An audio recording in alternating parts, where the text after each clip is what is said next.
Well, we're finally here.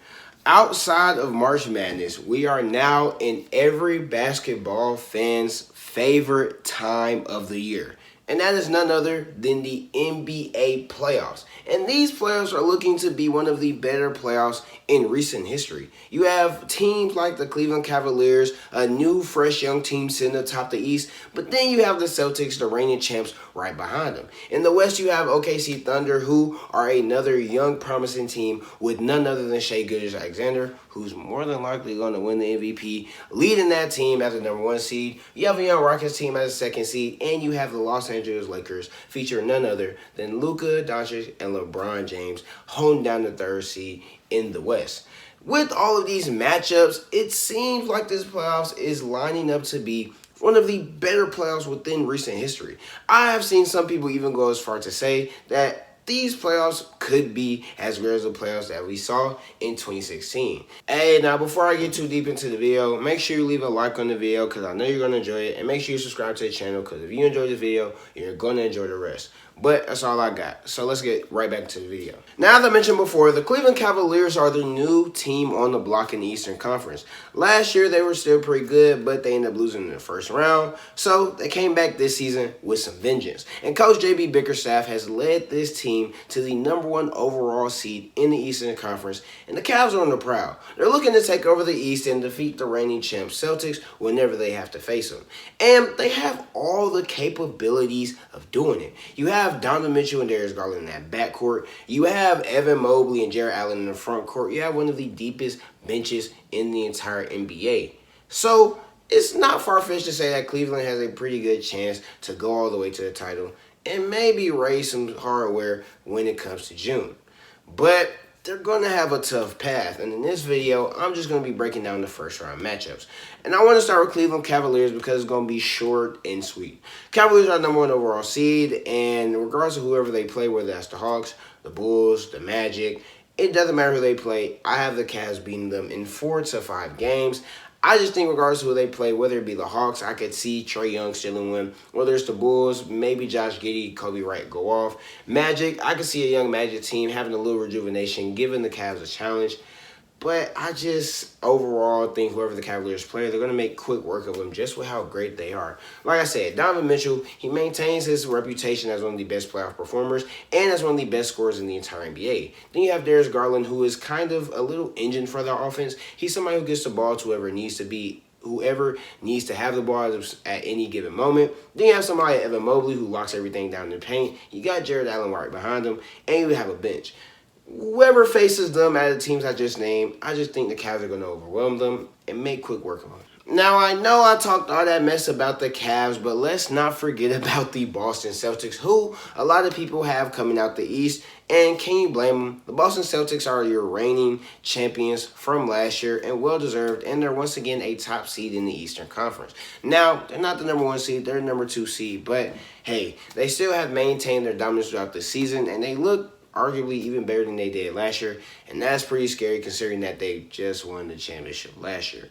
So I don't really want to go too deep into their playoff matchup, but more so focus on this team. You have Jason Tatum at the head, who has been phenomenal this year for the Celtics. Once again, he served as the engine of offense. He makes that team go, and the Celtics only go as far as Jason Tatum goes. He's made big strides this year as a playmaker. He's been a great scorer, a great defender. He's just been Jason Tatum. You know, Jaylen Brown has been phenomenal as well. Al Horford has been phenomenal as well. Derek White, kind of like the Cavs, they have almost everything that you would like in a team, and they are very deep. Same reason why I think regardless of if they play the Magic or the Hawks, in that second round, that team doesn't stand a chance. I can see Trae Young taking the game for them. I can see the Magic maybe putting up a little fight with the Celtics, but overall, the Celtics have it all. They have the experience, they have the championship pedigree, they have the star player, they have the bench, they have the 2 options, they have the coaching. I mean, what don't the Celtics have at this point? You know, they have everything, and I just think it's the same with the Cavs. Whoever they face in that first round, they're simply just going to overwhelm them with how great they are. The Celtics are simply just better than everybody, except for the Cavs and other teams that are going to come up. But these 7, 8 seeds, 9 seeds, 10 seeds who are competing for the opportunity to play against the Celtics, I don't think they're going to stand a chance. Now that we've gotten those two series out the way, those sleeper series out the way, let's get into one of my favorite series out of the entire playoffs, a series that I think is going to be pretty entertaining. And that's none other than the number 3 seeded New York Knicks versus the young and boastful Detroit Pistons. My goodness, what a series I think this is going to be. When you look at the Knicks have Jalen Brunson. They have Tom Thibodeau's defensive philosophy. You have Mikal Bridges. You have Karl-Anthony Towns, who has been having a phenomenal year this year. But then you go over to Detroit. This is a team who has tripled their win count from last year, led by none other than Cade Cunningham. Malik Beasley seems to not be able to miss from beyond the arc, and everybody else on this team has been performing phenomenally. But how do they match up against each other? I mentioned the Knicks. Jalen Brunson has been dynamic, and he's one of the best players in the entire NBA. There is no other way to put it. The Knicks have a bunch of different things they can throw at Detroit, whether it be Jalen Brunson creating for himself on the ball, Mikal Bridges defending Cade, and also being great on offense as well, and Karl-Anthony Towns considering his pretty great performance throughout the season into the postseason, specifically in this series. All of these things are very possible, and I think the Knicks have a multitude of ways they can go at Detroit. However, even with their defensive philosophy that Tom Thibodeau offers, with New York not being the best defensive team but being one of the better offensive teams in the NBA, the Pistons bring a different type of energy. New York, they're older, they're more experienced, they have more players that have been in that playoff environment, and Detroit doesn't have that. But they do have a young team that is riding high, that nothing can honestly bring them down. They could get swept this series and it's still looked at as a success. Detroit, a team that plays with nothing to lose, is usually one of the more dangerous teams in whatever predicament, whatever sport you're in. That's exactly what Detroit Pistons are. At this point, they're playing to have fun. They're glad they're the number 6 seed. They're looking forward to the future. But, of course, they still want to win this series. And we have someone like Cade Cunningham who can create for himself on the ball. It offers a good chance that this exactly happens. I'm anticipating Cade to take at least 2 games for the Detroit Pistons and have one signature performance, whether it be at home or whether it be on the road. Cade has been phenomenal this season, and at one point was another player who was in those MVP talks. And I can't blame him. Then you have somebody like Malik Beasley, who has been phenomenal from beyond the arc this season and is looking like the best free agency signing throughout the entire offseason. Then you have other contributors like Isaiah Stewart and Jalen Duren, amongst all the other players on the team.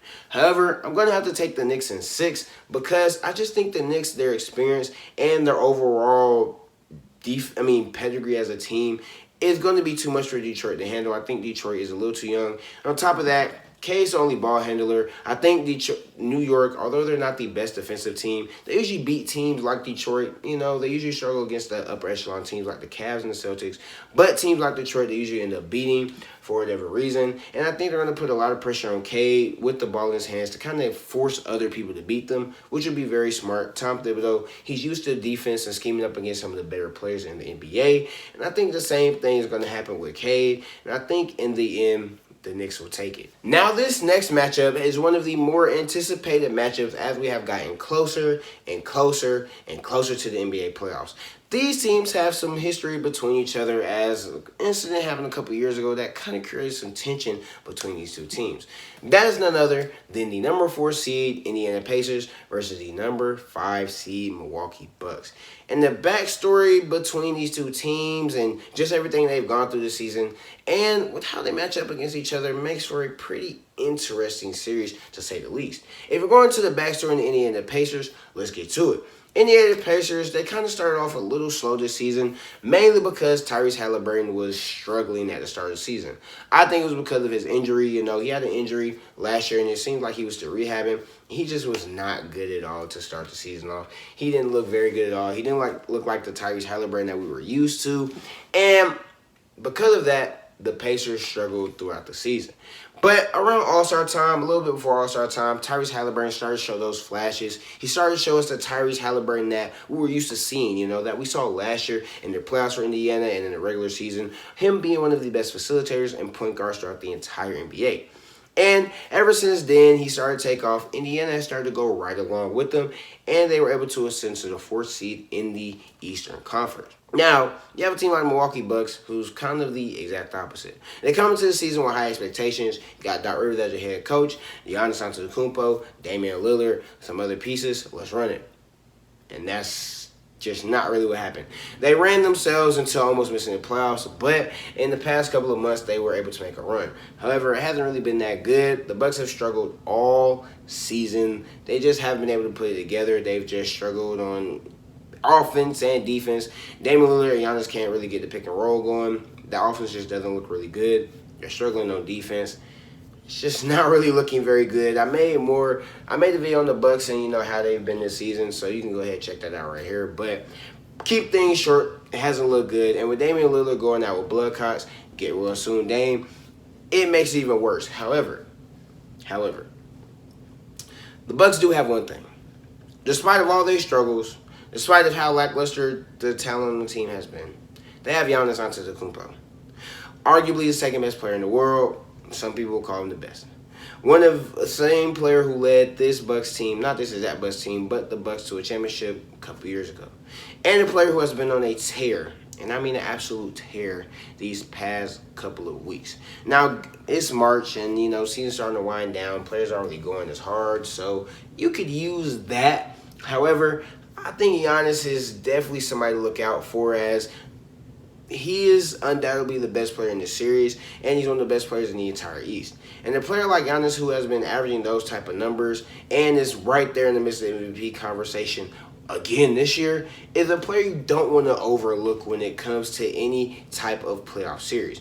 He can legit push the Indiana Pacers to 7 by himself, just how great he has been this season. And he's not a one-dimensional player as a man who can just run to the rim and just dunk and do all this. No. Giannis has been one of the best mid-range shooters in the league this season as well, and he's expanded his game on top of already being the great defender that we know him to be. But with all this being said, I still think Indiana takes it in 6, maybe 7, just because I think Giannis is really going to be on that type of timing. Mainly because Indiana, there's no way for the Bucks to defend Indiana. So that's why I'm going to take Indiana. I think Indiana's just a better team, and they're going to get outcoached. I think Milwaukee's going to get outcoached. It's that simple. But how is Indiana going to guard Giannis? I know you have Miles Turner. I know you have Obi Toppin. I know you have these guys to put in front of Giannis. But Giannis is Giannis, So one could argue Giannis can't be stopped. So it's going to be very interesting to see how Indiana guards Giannis. But in the end, I think that Indiana's going to take it in 6. And as lackluster as we know the Eastern Conference to be, I think that the Eastern Conference first round is going to be one of the more exciting first rounds in recent history. That New York Knicks versus Detroit series I expect to be very entertaining, very fun to watch. It's going to be very interesting to see how Cade Cunningham and the rest of that young roster handles this pressure as a up-and-coming young team who was the worst team in the league to now being one of the best teams in the league. Handle that pressure in their first playoff series. Especially Cade Cunningham, a first overall pick and a player that I have had a lot of faith and I never pulled stock out of, even when he wasn't looking so good. It's going to be very interesting to see how they handle that pressure. And although I think they'll lose, I think, okay, this will be his coming out party, and he'll establish himself as an up-and-coming superstar in the league. I think that Indiana-Milwaukee Bucks series is going to go one or two ways. Either the Indiana Pacers are going to shut down Giannis and just dominate them and win in like 4 or 5 games, or Giannis could just be Giannis, and the Bucks could legit push Indiana to 7 games. Even though I think Indiana's still taking in Game 7, you cannot look past how great Giannis is and how big of an impact he can have on this game by himself. So despite how I feel about the Cavs, whoever they match up, and the Celtics, whoever they match up against, just know Eastern Conference first round will be entertaining. And before I end this video, let me just make sure my picks. I think the Cavs win in round 1, regardless of who they play. I think the Celtics win in round 1, regardless of who they play. I think the Knicks beat the Pistons in 6. I think the Pacers beat the Bucks in 7. Let me know who you guys' picks are down below in the comments. Let me know why you picked either team, or let me know if you disagree with my picks. I'm not perfect. I don't claim to be. But if you enjoyed, leave a like, subscribe to the channel, and that's all I got. Till next time, peace.